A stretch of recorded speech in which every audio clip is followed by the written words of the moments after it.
Originally slated as a launch game for the PS3, Lair has been a long time coming. After multiple delays, the dragon-based flight game is finally ready for fantasy fans eager to rain fire from the skies and munch on enemy soldiers.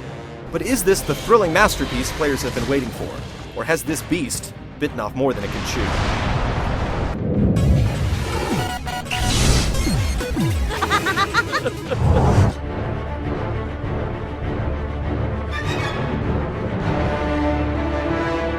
Lair tells the story of a world with shrinking resources, ravaged by volcanoes and war. Players take control of Rohn, a dragon rider in service to the nation of Asylia.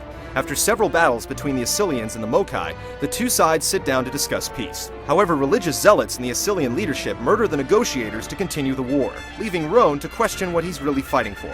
We had an oath. Your oath is to follow orders, as is mine. The tale touches on bigger themes like trust and genocide, but it's not too heavy-handed.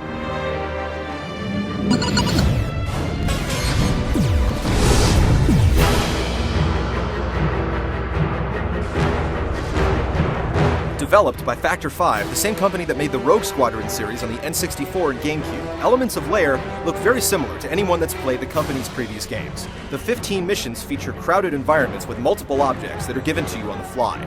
You may need to protect a group of bomb-dropping mantas, rip sections from a dam, or take down enemy dragons. Asylian burners!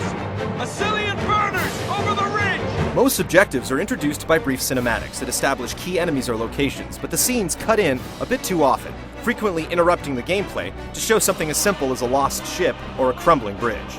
The game also tends to pile on 3 or 4 goals at a time, forcing you to crisscross a level, keeping one threat at bay as another gains ground. With such large environments, so many targets, and only vague mission objectives, it can be difficult to determine where you need to be or which enemy needs to be destroyed. Oh, those are dark dragons! On one level, dark dragons enter the fray and you're commanded to take them down, but there's no decent way to locate them or distinguish them from the scores of the other enemy and allied dragons in the air.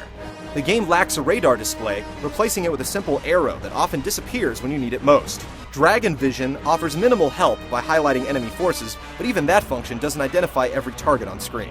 In all, Lair can be completed in about 8 or 10 hours, but like the Rogue Squadron games before it, the title encourages replaying levels by awarding medals based on stats such as completion time, friendlies lost, and tons of carnage. Throughout the entire game, you're limited to 2 dragons, which don't feel any different from each other.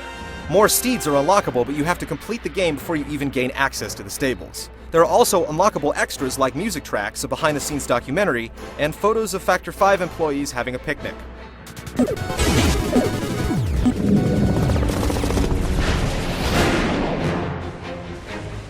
The gameplay in Lair is easily its weakest trait. Steering your dragon is handled entirely by tilting the 6-axis. The basic flight controls are far from ideal, and there's no good excuse for forcing the scheme on players without giving an option to use the analog sticks.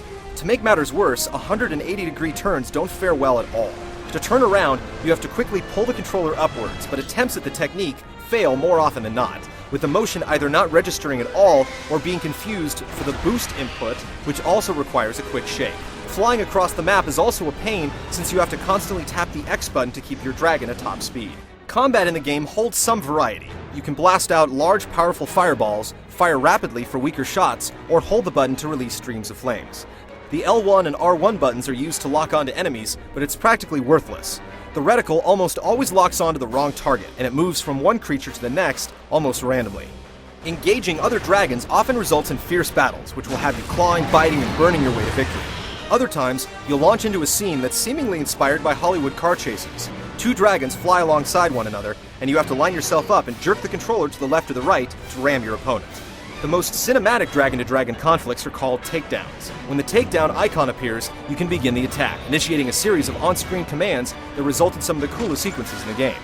Other targets require different techniques. You can land to engage a group of human soldiers, letting your dragon snack on a few along the way, giving it a health boost. Bridges can be destroyed by grabbing bombs from the backs of mantas, and giant war beasts can be dragged to the ground by snagging their legs with your chain. An obvious nod to the technique used in Factor 5 Star Wars games.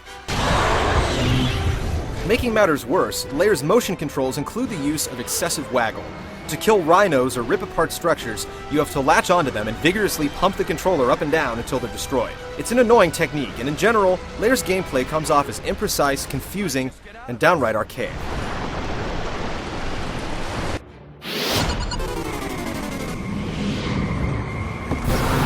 Lair's presentation is a case of lost opportunity. While the creatures look amazing, the game's graphics engine simply can't keep up with the hundreds of creatures and projectiles on screen. The frame rate is so inconsistent that it's sometimes hard to see your targets, and individual character animations are very choppy as well, especially from a distance. Your character's death animation is laughably stiff, and exploding objects just sort of pop in an unconvincing manner. The game suffers from awkward transitions, characters' voices get cut off by cinema scenes, it takes a few seconds for the game to load the pause menu, and when you complete a level, the picture freezes and then slowly fades to black. There are some disturbing bugs as well. The dragon's animations will sometimes lock up in face-to-face battles, and the camera can clip through the environment for several seconds before recentering behind you. On the upside, Lair does have a decent soundtrack, but chances are you'll be too distracted by how poorly the game runs to even notice it. Lair is one of the PS3's biggest disappointments so far. The potential was great, and the core gameplay isn't bad, but instead of the fantasy epic fans dreamed of, the final product comes across as a short and unsightly mess. It's pretty obvious that this game isn't done, with loads of ragged edges in almost every element of its execution.